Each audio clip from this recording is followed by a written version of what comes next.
The list. I pulled myself onto the bathroom counter so I could see my face in the mirror close up. Red rimmed eyes, runny nose, cheeks streaked with mascara. The next time you get to thinking you want a man in your life, I told myself, remember this. Remember how miserable you are. I held up my bare finger, the one that once had boasted a gorgeous diamond ring. Divorced. For the second time.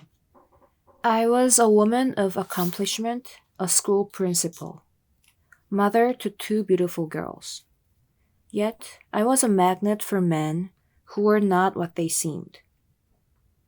Why couldn't I get a marriage right? That morning, my lawyer had called me to tell me my divorce was finalized. I had known it was coming, but the emotions that boiled up surprised me. Anger, shame, confusion. I didn't want the girls to see me like this. I dropped them off at my sitter's house.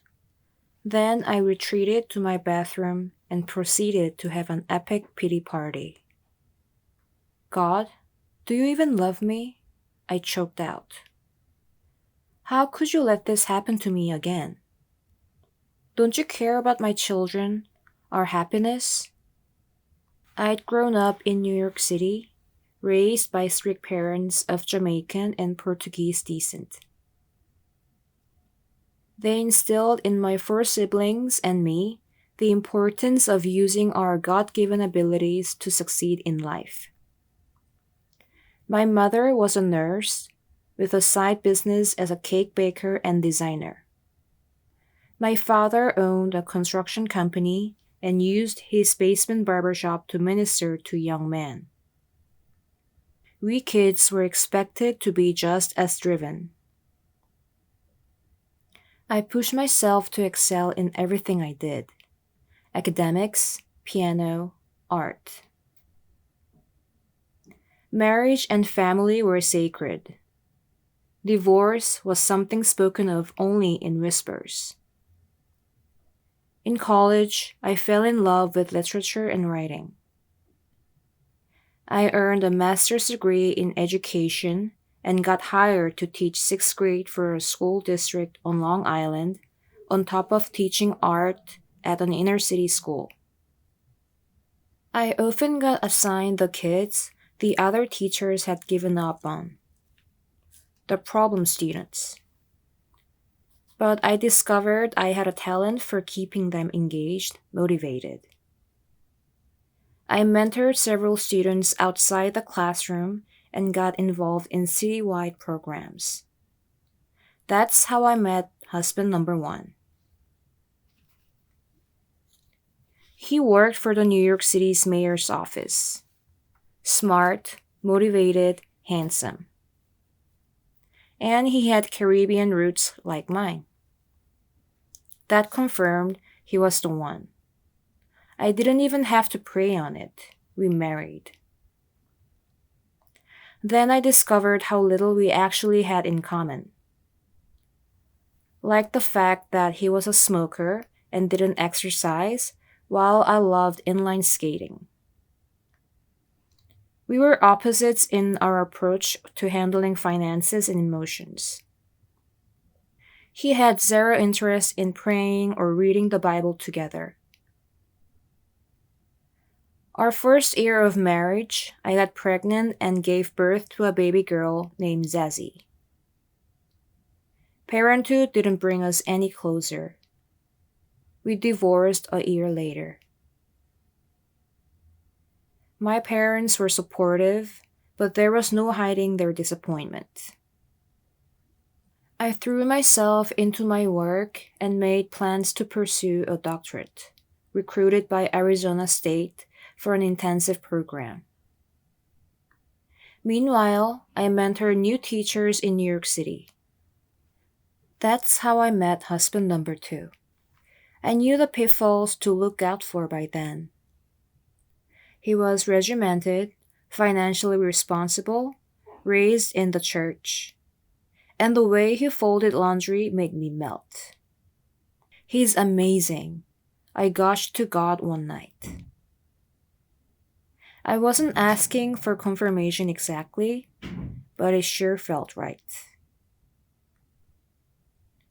I got accepted into the ASU program. Neither of us realized how demanding the program would be. I got pregnant and had our daughter Kesha. Raising 2 children added to the strain. I graduated and found a job as an assistant principal at a school an hour from our home. Jessie cried every day when I left for work. In time, I learned my husband and I had different ideas about parenting and discipline. We stayed together for 5 years, but in the end, it was clear we couldn't go on. That's how I ended up with a second failed marriage. I stared in the bathroom mirror at my tear-stained reflection and shook my head. It was obvious I couldn't trust my own instincts. God, what should I do? I said. Write it in crayon for me. I needed the answers spelled out so clearly that a first grader would understand it. The previous few weeks, I'd been going to a seminar for single people at my church, led by a guest pastor from the Bahamas. His words came to me now. Work on yourself. Start with your relationship with God. Be whole and seek whole people. Scanning the room, I found a big brown paper bag that was sticking out of my purse. I hopped down from the counter and snatched it up, then found an eyeliner pencil. Not a crayon, but close enough. One by one, I listed the things I wanted to work on. Number 1. Develop a consistent prayer life. Number 2. Connect more intentionally with my children. Number 3. Learn to date myself. A total of 11 items. Then I heard something deep in my spirit. Just believe. A sense of rightness failed me. I needed to follow the roadmap God had laid out, to trust in Him more than I did in myself. I turned the bag over and began listing the qualities to seek in a husband. There was nothing about looks or Caribbean ancestry. This was about the kind of man God wanted for me. A man who truly wanted to be a father, who treated his parents with love and respect, who had the highest integrity and was a Christian in both word and deed. There were 12 qualities by the time I was done. In the month that followed, I focused on being the best person and mother I could be. I spent a half hour each morning praying and reading scripture, opening myself to God's presence. It was like a protein shake for my soul, a great way to start each new day. I established routines for the girls, giving them simple chores, limiting screen time, and enrolling them in Sunday school. I also scheduled weekly game nights and outings to the park. It wasn't easy being a single mother, but I felt closer to my girls than I ever had before. I joined the gym and worked out regularly. Took up painting again, even entered local art shows. And I went on dates with myself.